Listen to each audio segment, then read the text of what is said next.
വട്ടമേശ സമ്മേളനങ്ങൾ നടന്ന വർഷങ്ങൾ ഏതെല്ലാം? ഉത്തരം 1930, 1931, 1932.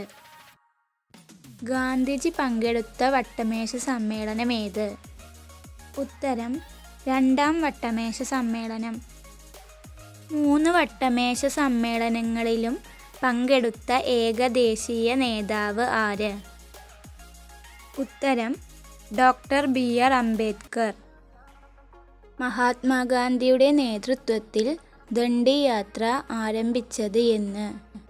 ഉത്തരം 1930 മാർച്ച് 12. എവിടെ നിന്നാണ് ഗാന്ധിജി ദണ്ഡി യാത്ര ആരംഭിച്ചത്? ഉത്തരം സബർമതി ആശ്രമം. ദണ്ഡി യാത്ര അവസാനിച്ചത് എവിടെ വെച്ചാണ്? ഉത്തരം ദണ്ഡി കടപ്പുറം. എന്നാണ് ദണ്ഡി യാത്ര അവസാനിച്ചത്? ഉത്തരം 1930 ഏപ്രിൽ 6. എത്ര പ്രതിനിധികളാണ് ദണ്ഡി യാത്രയിൽ ഗാന്ധിജിയോടൊപ്പം ഉണ്ടായിരുന്നത്? ഉത്തരം 78. ഉപ്പു സത്യാഗ്രഹം നടന്ന വർഷമേത്?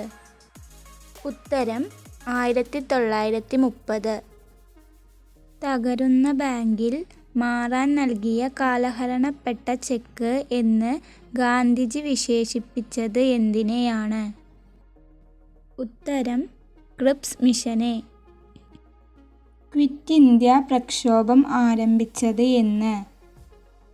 ഉത്തരം 1942 ഓഗസ്റ്റ് 8. ക്വിറ്റ് ഇന്ത്യ പ്രമേയം അവതരിപ്പിച്ചത് ആര്?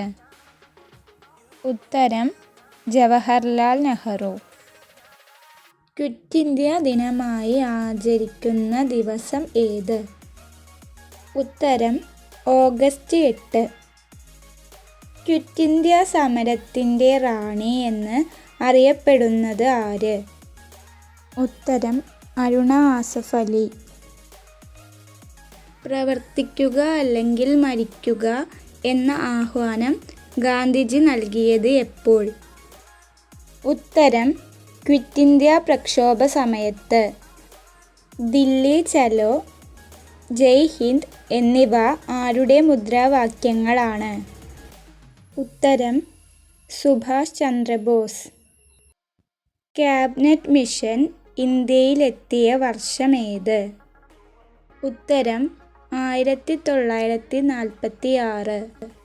ഇന്ത്യൻ സ്വാതന്ത്ര്യ നിയമം പാസാക്കിയത് എന്ന്? ഉത്തരം 1947 ജൂലൈ 1. ഇന്ത്യക്ക് സ്വാതന്ത്ര്യം ലഭിക്കുമ്പോൾ ആരായിരുന്നു അന്നത്തെ ഇന്ത്യൻ വൈസ്രോയി? ഉത്തരം മൗണ്ട് ബാറ്റൻ പ്രഭു. ഇന്ത്യക്ക് സ്വാതന്ത്ര്യം ലഭിക്കുമ്പോൾ ആരായിരുന്നു ബ്രിട്ടൻ പ്രധാനമന്ത്രി? ഉത്തരം ക്ലെമന്റ് ആറ്റ്ലി.